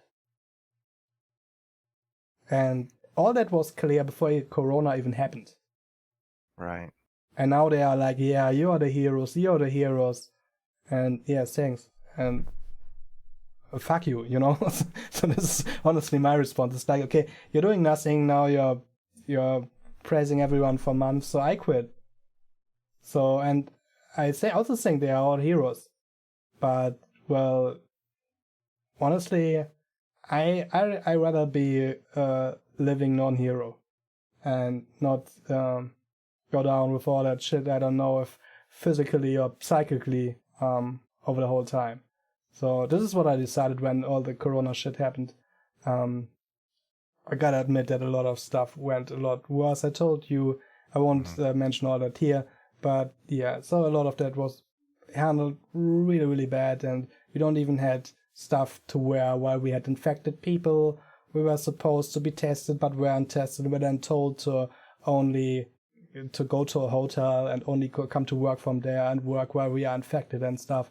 So, well, I choose, yeah, you're all heroes, but I don't want to be a hero in that case. Yeah, the pandemic just made a lot of, like, the problems that we've been talking about on the podcast just more and more obvious. Like, we knew they were there. It's just like they're just more and more apparent and harder to just dismiss. Yeah, definitely. The problem is, now we're coming back to to the problem with humanity. I mean, how long do you think will this last? So if things change, maybe for 10 years where everything is kind of okay, and then everything will go back to normal like it was 1 year before. So it's not like there's a pessimistic me again, that's the important question of all this. What is so we have tackled a lot of different topics and all seem to have kind of the same problems. So the big question of all this is how to change. Right. How to change, and how do we stay like that? Like I was saying on my stream, when I was streaming, and we were talking about how to improve life, and you talked about this earlier. like, or how do we improve our species? And part of that is like reducing how much meat we take in. And there's like the current way we do meatless or meat alternatives is we have like certain plants like soy or lentils or something like that, and we process them and we season them and we cook them a certain way so they kind of taste and they have the same kind of taste and texture as meat, but they're not meat, but they're kind of close enough so that if you're trying to get off meat, they're close enough to scratch the itch. Um, but what I was saying on my stream is that like if we can make and then you were saying like actually grow meat in a laboratory like somehow Yeah, from uh, stem cells. from stem cells, or if we can figure out like how mother nature, how biology does it, like you take in these ingredients and you do this with them and then you get muscle tissue, which is the meat we eat. Like if we can copy that and we can do that in a factory, then we don't need cows, we don't need goats and cows and other animals to make meat. We can just do it in a laboratory. And part there's two, or at least two good things that come from that, as far as I see, is we reduce the number of animals that we're slaughtering, which is it's a moral thing because I'm kind of uncomfortable with having to kill animals so that I can survive. Uh, Part of it is environmental because they take a lot of land, they need a lot of food, like need a lot of water, they produce a lot of gas like methane and stuff like that, and we have to clear land so that to either grow food for them or for them to graze, or and to roam about. So more people means more meat, which means more land. We need to more land and more food and more water we need to dedicate to the meat. So if we can reduce our meat consumption, we can reduce the number of animals that we're farming, uh, so that we can use that land and that water for us or for better uses. But another thing that artificial meat can do is that if we can figure out how to do it cheaply, it could be even cheaper to make fake meat than to have real meat. Yeah, If it's cheaper, then that's going to like open the floodgates because people are just going to go for the cheaper option, and for the yeah, most time. yeah. And That's it's right. and I'm fine if like if there's a day down the road where like we're eating, like if you go to the fast food, it's mostly just uh if you get a burger at a fast food place, it's mostly plant based. It's not actual meat; it's fake, and that's fine. That's more ideal for me because it might be healthy. I don't know if it would be healthy because you've got to cook it and you've got to season it and maybe it's got to put a lot of salt in it. I don't know, but maybe real meat from cows becomes like this premium thing. So like only you only get it for like special occasions, or maybe eh, you know only once in a while, and then you're just day to day you're eating you're eating plants instead, which are easy to grow, faster to grow, less water, et cetera, et cetera. So if you make it just like brain dead easy, Yeah, that like it's just a no brainer kind of a choice where to get fake meat for yeah, your weekly sustenance, then that's going to improve our planet. yeah. I agree with that. What so one thing that I don't know, but obviously the question has to be asked. So, well, the lab grown meat isn't that far. So when we come to the plant based meat, Hmm. well, there are two things you obviously have to ask. And I mean, I tried different kinds out of interest, Hmm. and some were so I liked some I didn't. But I found it pretty interesting in general. So I tried these burger patties. So probably they have different names here in Germany than in the USA, I guess. Hmm.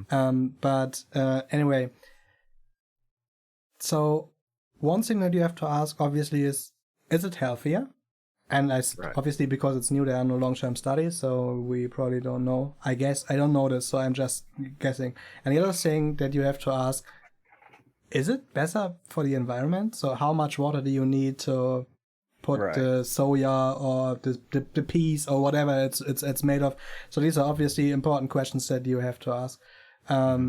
But in general, I agree, and I don't know that. I just wanted to throw that in the Yeah, room. those are two important questions to ask when someone says, "Oh yeah, we have this new plant-based meat and it's better." Then you ask, "Oh, is it okay, do we need less land? Do we need less water to grow your food? Because like you can compare, I need this amount of land.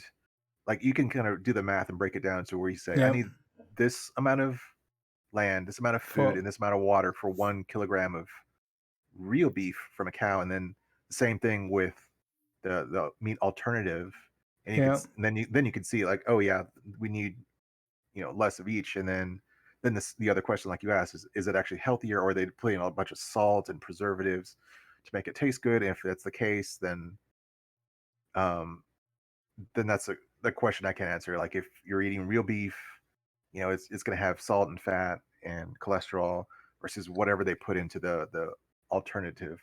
And that's a question I wouldn't begin to answer. Like I, which one would be healthier? what I think when it comes to, so I eat meat, I like meat, but I also try to not eat that much. And when I buy meat, then well, I would buy less, but then more expensive. So I have some people that I know that have, for example, chickens, and they have sheep and stuff. So I tend to most of the time. Also, my dog is from them. So yeah, so I most of the time try to buy stuff there. So, but obviously you can't always do that because it's a lot more expensive on the one hand. And Right. yeah, so I mean, if I would have a lot of money, I would only buy that, to be honest. But I can't afford that. But that's what I would like to do all the time. By the way, they also so for example so in Germany it's like when they kill their sheep, for example, they have to bring them to a slaughterer, to a professional. They are not allowed to do it on their own. Which, well, I think a lot of people should be able to get a certificate to do it on their own stuff, because transport always for a lot of animals is pretty stressful, depending on how far the slaughter is and stuff, and everything is different there, and but for example, they have chickens, and they also have pute. I don't know the word in English. It's also a bird, and for them, for example, they are allowed to do it on their own. So they slaughter them on their own, and so when they slaughter them, they offer you to come there. You can slaughter your own. Obviously, not many people come, and also this will never happen. But I mentioned that a few podcasts ago. And I think a big problem with the whole meat thing is just that it's nothing that people. So if people see how animals are transported, or how male chickens are shredded because they don't lay eggs, then they afterwards will probably, like humans are, for maybe 1 month or 2 weeks, don't eat that stuff and afterwards forget. But if people would have a real connection to that, so if you have a fucking Angus bull, and I mentioned it the last time, and then by the way I mentioned that because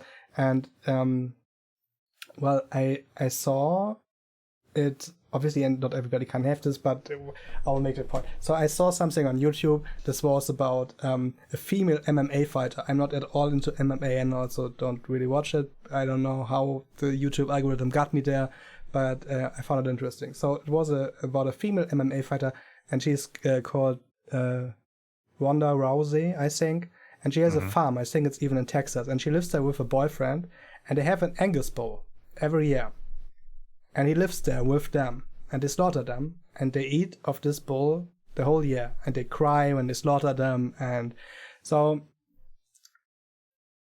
this is the connection that's missing. If you always go to a supermarket and buy something wrapped in plastic, you don't have any connections. Like, so for example, when I lived in Spain, around the place where I lived, there were free roaming cows and horses.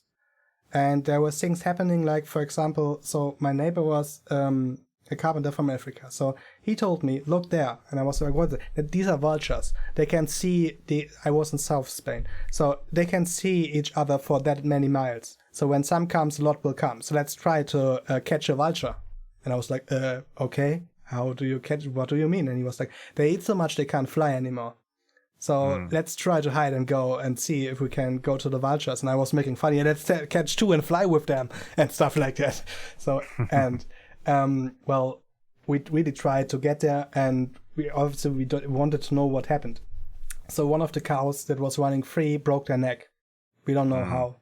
And he just, the vultures all went away before we were there. He probably also knew that because they have really good eyes and, and I was like, well, they're really big. Vultures are so big, so what do we know? And he was like, you can scare them away. You can, if you want, you can take a big stock and put your jacket on it or stuff like that if you feel safe. And I was like, okay, whatever, let's just do it. Let's go for it. And then we went and it was like a little adventure for me, obviously, because I'd never seen a vulture or stuff like that. And, well, he knew all that stuff because he lives on a farm in Africa.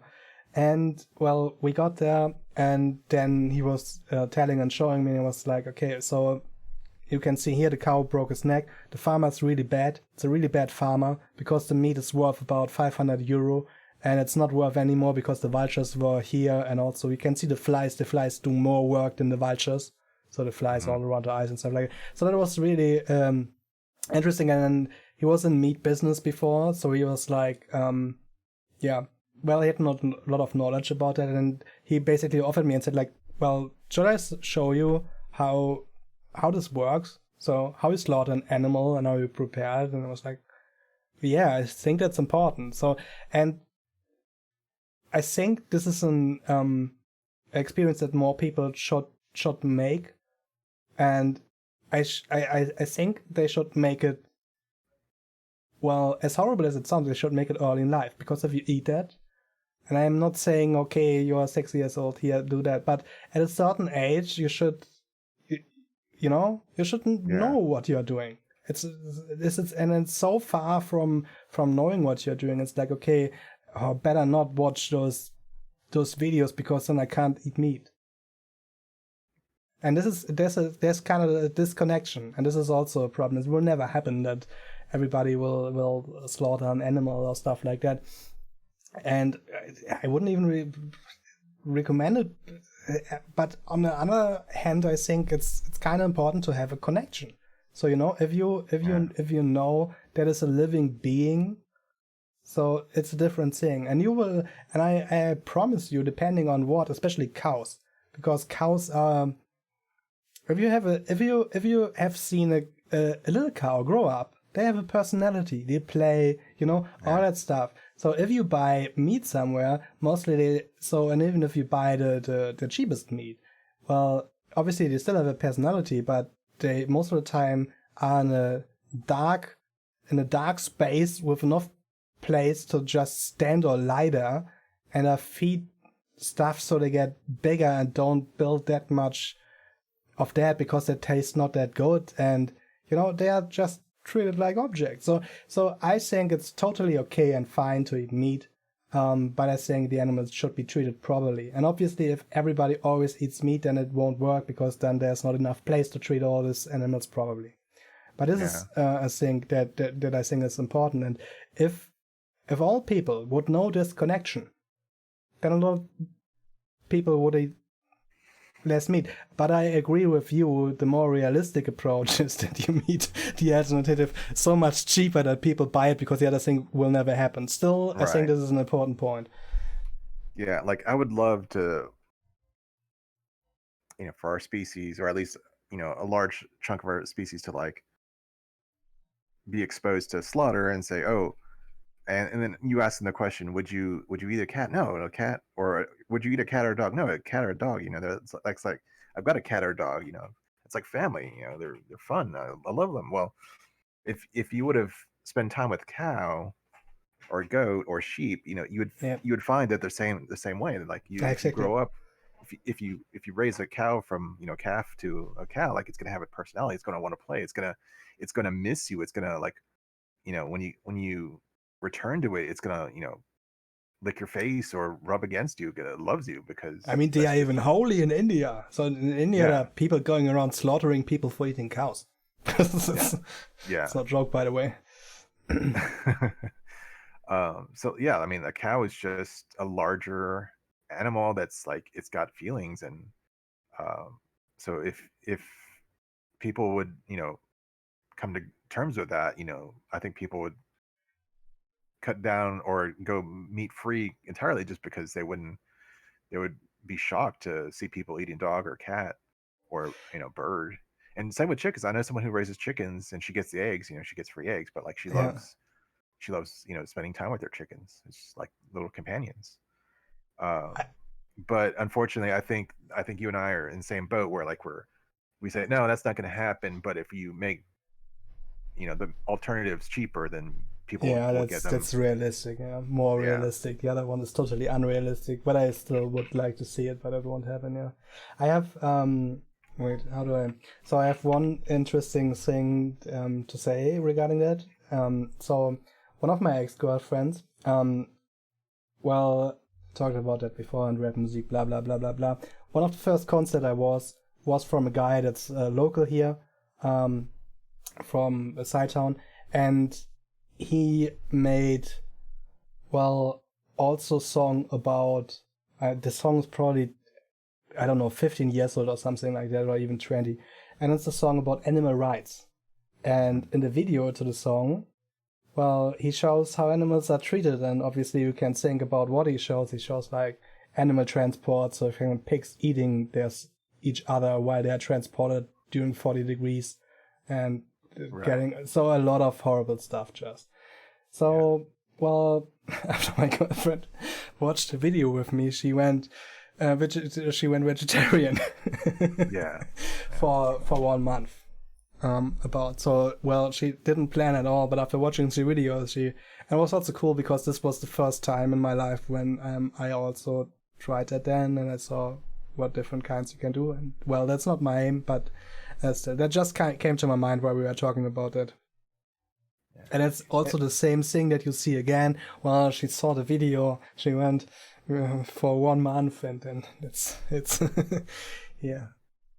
And it's the same thing. It's the same subject. Like if you see the behind the scenes, you're with slaughter. You're gonna like you're gonna find yourself unsettled and maybe like don't want to take part of the slaughter, because like when you buy meat, you're participating. You're not doing it yourself. You're paying someone else to do it for you, so you're participating in it. But it's not just meat. It's also chocolate. It's clothes. It's shoes. It's computers, computer chips, and yeah, sure. I think for the computer and handy stuff, there's a lot mining in Africa for cobalt and stuff like that, and they are going down there without. So they don't even have a bird to test if there's enough air, like like in our areas 200 years ago. It's like without that, there's no machine like that. There's some there, and then that's and it's not like this is some well-kept secret. So it's like the same like with the animals. But I still want to get that cheap phone, Right. Yeah. Yeah, it's pretty bad. Well, kind of in that way, we're kind of trapped. I mean, we can choose not to eat meat. We can choose to, I don't know, spend a bunch of money. I mean, we kind of have to have shoes unless we just live on a farm. I mean, even if you live on a farm, you need shoes. Like, you need clothes. If you want to participate in modern society, you don't really need a smartphone, but you're going to miss out. Yeah, this is going to be at a disadvantage without a computer and a phone and all that. And what's interesting about that, this is just I gotta be honest, I just want to make it up because I really like the author, and I read that, I don't know, somewhere during the last week, and it was on Reddit, but it's from Terry Pratchett, and it's basically I read a lot of books from him, and I like a few, but or most even, but I can just give you the gist of it, otherwise you have to read it or look it up. So basically, Terry Pratchett was saying in one of his books, it's like when he described poverty by basically saying, so it's like, so you work, so the basic worker works the whole month, and then he has $20, and he really needs new boots, and the cheapest new boots he can get are $10. Right. And really good new boots cost $70, but he will never be able to afford them. So when you are wealthy, you buy the good boots, and they will last you for 10 years. And afterwards, you can go to, I don't know the name in English, the guy that repairs shoes, and he can put a new sole, and you are fine for 10 more years. And the other guy, the shoes that he buys for 10, he have to buy shoes every year again. Right. For 10. So Yeah. It just came to my mind. I don't know because you were talking about Yeah, shoes. it's like it's hard for us, in the industrialized nation to realize, but there's some people who just like they've got to they've got to save money just to buy a pair of sandals. Like Yeah. that's so hard for us to picture, like because we can just go out to any store, like we Or can even drive in our just car. order it and send it back and whatever. Yeah, yeah, Yeah. you don't have to go to the store. You can order it online. It's like it's almost like we live in a different world completely Yeah. from a lot of It these is. people. It is. It is. Yeah, and it's also something that keeps the system going, and it keeps to make the gap between the poor and the rich people bigger. Yeah, Obviously. I mean, you were talking about like if you had $1 million, you'd do this and this and this, and you would stop, you stop working, just do what you want. And I would do the same. But if I won like the lottery, as in like tens of millions or hundreds of millions, I would stop working, where I could, because I'm part owner of a business, so I'd just get that going, so I don't have to work there necessarily. Maybe I, hire some other people to do my job, do the job I'm doing now, so I can go out and I can like go go to these people and like there's small things that we can do. Like you can, like if you go to Africa, there's certain places we can like uh there's villages that need water, and the women have to go with jugs on their heads to go find Yeah. a little pond, and then spend the day walking hours filling up the jug, and then walking hours back. Viva Con If Agua. and Like there's certain places where you can, like if you had the money, you can just have this company like drill a well, and then they can just get a water from a 5-minute walk from where they are. Like Do you know and Viva Con Agua? I don't think so. I would just put it in short because it really fits. It's around this topic. Viva Con Agua. I don't know how far it went, but I think they are still there and they were pretty successful. So what they did was basically selling water and getting fund. So the thing when you are at the so they started at festivals. They were selling water at festivals, and they were also the thing when you have a bottle and give it back, you get money for that, so you don't waste the bottle, which is Right. at all festivals mostly. And they will collect all that, and they all did it to get water to Africa. So that basically started from not much money, just collecting that stuff at festivals and then building wells in Africa. Well, I found them when I was still going to festivals because there was always Viva Con Agua. I found it interesting. I once saw a documentation how they dug a well there, so I just wanted to mention it. Yeah. And there's just so much like part of the problem, like part of my dilemma, like if I were to win the lottery and I had like tens or hundreds of millions of dollars, part of my dilemma is how much would okay, first off, I don't want to die with all that money, right? Yeah. Because then it would just be taken by the state or by lawyers or whatever. Like I don't want it to go to them. Give it to your podcast. I would want to give it to away.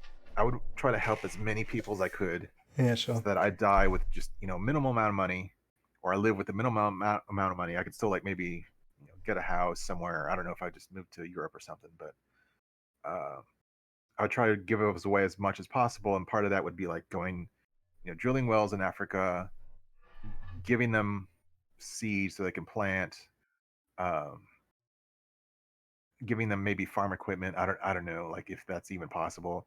And there was I don't know where I saw it, but there was a documentary on where like uh, some village in Africa where like the families would save up money over months, and then they would buy a bicycle, and then with the bicycle they can they can go further, and they can sell their goods and go buy goods further. So like stuff like that, just like going Yeah.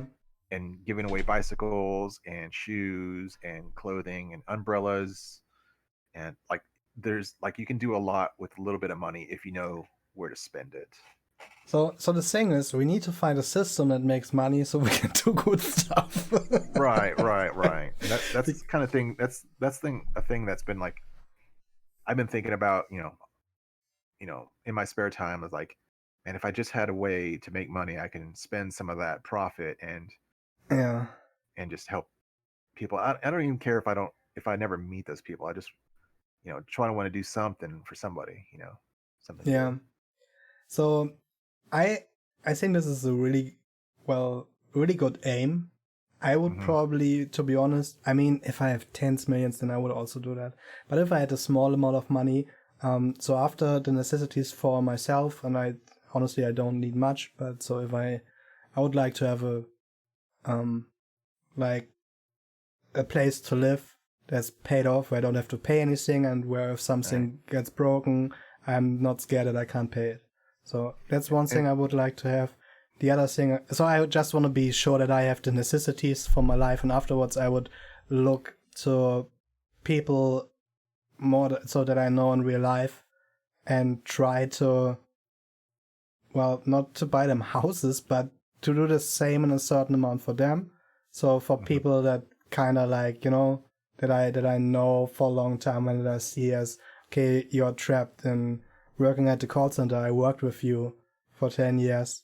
So, mm, so right. to give people kind of a chance. And obviously also always have to say there's always somebody that has it worse, as always. Right. So after I would have done that, I would come to the same point as you, but I would start in a smaller, in a smaller director way, probably. Thinking about it, I mean, obviously never have in that position, but yeah, Yeah. when thinking about it, I think I would start there. And I think you and I are kind of on the same subject where if we had like a lot more money than we could spend on ourselves, we'd want to like you know help the poor, but also like maybe buy some houses for some people we know that have been struggling for a long time, or they've got like parents to take care of, or they've got a family, and they're struggling to pay the bills. So you would want to help people out, but to poison that thought of philanthropy, it's like if you look at it and you spend this, I don't know what a house goes in for Germany. I'm just gonna pull a number out of my hat, but let's just say you can buy a house in Germany for somebody for 100,000 euros, right? Yeah, Well, imagine how much money you could do, or how many, and that's just for one person or one family. But for 100,000 euros, you can, you know, drill wells for dozens and dozens of people of villages in Africa. You can buy yeah, shoes and clothing for thousands and food for thousands of people in India or China yeah, or whatever. It's like, yeah, and that's gonna, if you get to that point, you're gonna have to weigh like, man, am I really gonna spend? I can save 30 villages with this money, or I can buy a house for one person. Like, am I really? And man, that's gonna weigh on you if you're at yeah. that point. I think it does, but this is also a point like this gets down to the point is, what do you take as your measurement? Do you take as the measurement you want to help the most amount of people? Right. Sure. And obviously, when you look at it from the outside, this is also the best, to help the most amount of people. But if you have 10 million, and well, I still won't say you're a bad person if you have helped your mom first, Right. and Yeah. helped 5,000 less. I would still say you're a good person and understand where you're coming from. So this kind of depends on where, yeah, what's Yeah. the measurement. Oh, I agree in general, but Yeah. You just have to make sure like you're like, because if you spent the money on yourself, then you're selfish and people won't like you. Well, I mean, people will think worse of you. But then if you spend it on a bunch of friends and you went on, to Las Vegas and you went partying and all this, then you're also a bad person. But if you spend it on other people and you didn't really expect anything in return, then I think you can't really argue like, oh, it would be very hard to sympathize with someone who says, oh, you spent your money on a house for your parents, like, and there's people in, there's poor people, like you didn't help them.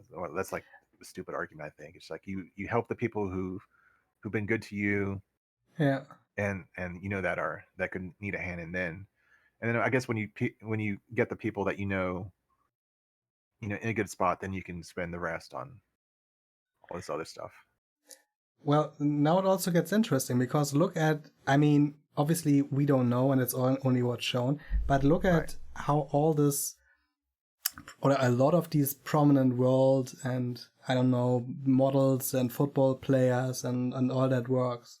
Mm-hmm. So a lot of them generate more money through showing how much money they have and what cool stuff they had, and get collaborations with, for example, with some designer or stuff like that, or with some brand that makes cars, and then they can exclusively test their cars or whatever. So you're totally right on the one hand, but on the other hand, this is an interesting one when we are talking about, like, okay, if you're doing this, people would look down on you. Mm-hmm. So not in all cases, and I also don't think you have to look down. And so if you have so many millions, I mean, I don't know how many the highest paid footballers have, but probably a lot. So I mean, if I had so much, I would also buy cool stuff. Why shouldn't I if you have so much? But still, it's, yeah. In general, we know that there's enough for everybody. So I don't think anybody should even earn that much, no matter what they do. Nobody should. Right. So this is the point. If no matter which person would get that much, if you have 500 million, who cares if you buy a fucking, I don't know, Ferrari for 200,000? It doesn't matter because of those numbers. It just doesn't matter anymore. But yeah. In general, I think the problem with that is just all countries would have to be the same.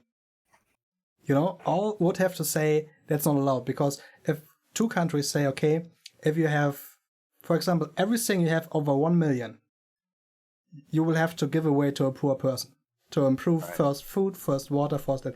Then the people that are richer will go to other countries where they don't have to do that. But if every country would do that, all of a sudden all problems would be away. I'm just exaggerating. Obviously, you would have enough money to theoretically put all the problems away during a certain amount of time. Let's phrase it that way. But it could be pretty doable. Yeah. It's just it's the same problem the whole time. My nail's crawling up again. We've always had this solution where if everyone participates in the solution, then we get rid of the problem. But the problem is that we are the problem. We are the problem. That's the problem. Yeah. we're too concerned with that money thing. Yeah. Well, I think we made a pretty good circle, and I haven't watched an hour, but you said we should keep it down to 1 hour. Well, how about 2? That's close enough, huh? Can settle down to 2. And we got better. We even talked about the topic we wanted to talk about in between. That's pretty good.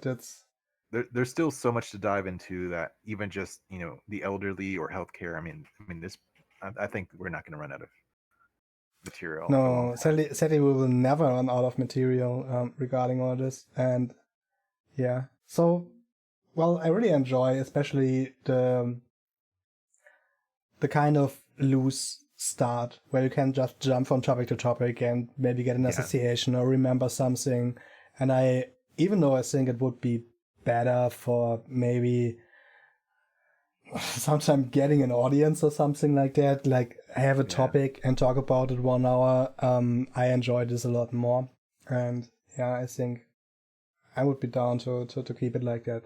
Also, as I said before at the start, the first 2 podcasts, it wasn't hard to get in, but it felt a little bit strange at first. And with that, this goes totally away somehow. Mm-hmm. So this is a good tool to, go over this moment and get right into whatever is in our mind, comes to our mind. Okay. Yeah, thanks for watching, listening, whatever. And we will do this again. Yeah, pretty it's sure. Great. Yeah. Quite enjoyed it. Yeah, me too. Okay, I will stop this and have a nice evening. And yeah, if you like that, if you, I don't know, let us know whatever you want whatever. We will see you next time, hopefully. Thanks for listening. Bye bye.